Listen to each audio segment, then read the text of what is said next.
खानदानी लुटेरों की कोशिश होगी बेकार। अब की बार 400 पार। नमस्कार, आप देख रहे हैं रितम और मैं हूं आपके साथ सौम्या श्री। देश भर में चुनावी माहौल है। नेता राजनेता जोर शोर से प्रचार प्रसार में जुट गए हैं। चाहे कोई भी राजनीतिक दल हो, अपने अपने कैडर वोटर्स को लुभाने के लिए चुनावी रैलियां और रोड शो कर रहे हैं। एक वक्त ऐसा भी था जब देश के पहले प्रधानमंत्री पंडित जवाहरलाल नेहरू को देश के दिवंगत नेता अटल बिहारी वाजपेयी के खिलाफ चुनाव प्रचार करना था, लेकिन उन्होंने ऐसा करने से मना कर दिया। आप देख रहे हैं किस्सा लोकतंत्र का, और आज के इस एपिसोड में हम इसी कहानी को जानेंगे कि आखिर नेहरू ने वाजपेयी के खिलाफ प्रचार करने से मना क्यों किया था। ये बात है साल 1962 लोकसभा चुनाव की। अटल बिहारी वाजपेयी बलरामपुर लोकसभा सीट से चुनावी मैदान में थे। इस सीट पर भारतीय जनसंघ के टिकट पर अटल बिहारी वाजपेयी चुनाव लड़ रहे थे। वहीं उनके खिलाफ कांग्रेस से सुभद्रा जोशी को प्रत्याशी बनाया गया था। भारतीय जनसंघ और कांग्रेस के बीच इस सीट पर कड़ा मुकाबला होना था।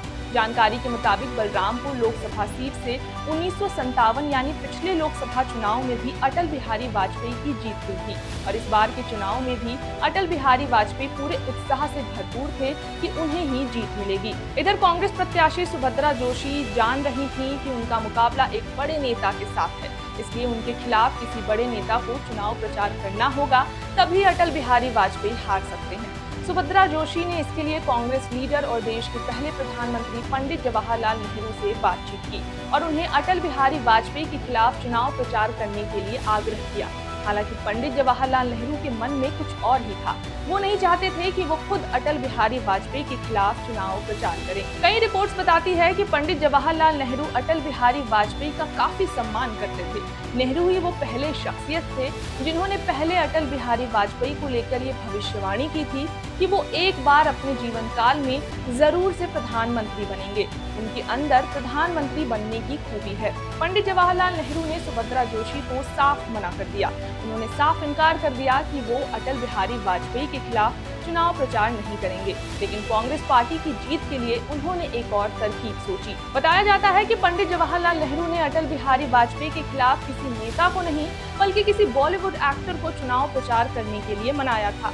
जानकारी के मुताबिक बॉलीवुड एक्टर बलराज साहनी से पंडित नेहरू ने आग्रह किया था कि वो अटल बिहारी वाजपेयी के खिलाफ चुनावी रैलियां और रोड शो करें।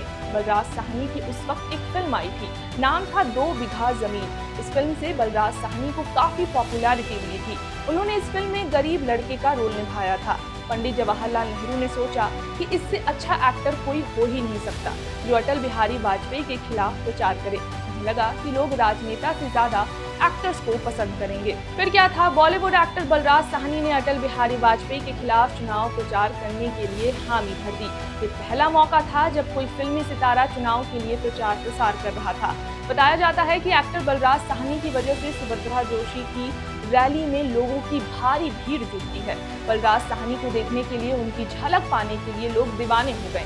बताया जाता है कि एक्टर बलराज साहनी और कांग्रेस पार्टी से उम्मीदवार सुभद्रा जोशी जीप पर सवार होकर सड़कों पर घूमते हैं और लोगों का अभिवादन करते हैं। बॉलीवुड एक्टर बलराज साहनी ने इस कदर समा बांधा कि अटल बिहारी वाजपेयी जीती हुई सीट हार गए। जी हाँ, आपने बिल्कुल सही सुना। बलरामपुर लोकसभा सीट जो अटल बिहारी वाजपेयी के लिए गढ़ सीट बन चुकी थी, वहाँ एक एक्टर के प्रचार करने से वाजपेयी जी चुनाव हार जाते हैं। हालांकि ये मुकाबला काफी टक्कर का होता है।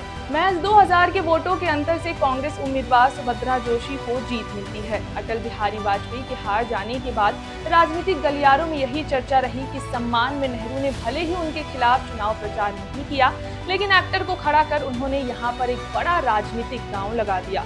नेहरू के इस मास्टरमाइंड प्लान को कांग्रेस पार्टी ने भी खूब सराहा, क्योंकि ये सब जानते थे कि अटल बिहारी वाजपेयी की छवि लोगों के बीच एक जमीनी नेता के रूप में थी और उन्हें हराना असल में मुश्किल था। वहीं इस चुनाव के बाद आगे चलकर फिल्मी सितारे भी राजनीति में दिलचस्प दिखाने लगे। अब तक जो राजनीति के दरवाजे बंद थे, फिल्मी सितारों के लिए वे खुल गए थे। आगे चलकर कई एक्टर और एक्ट्रेस ने अपनी किस्मत राजनीति में आजमाई।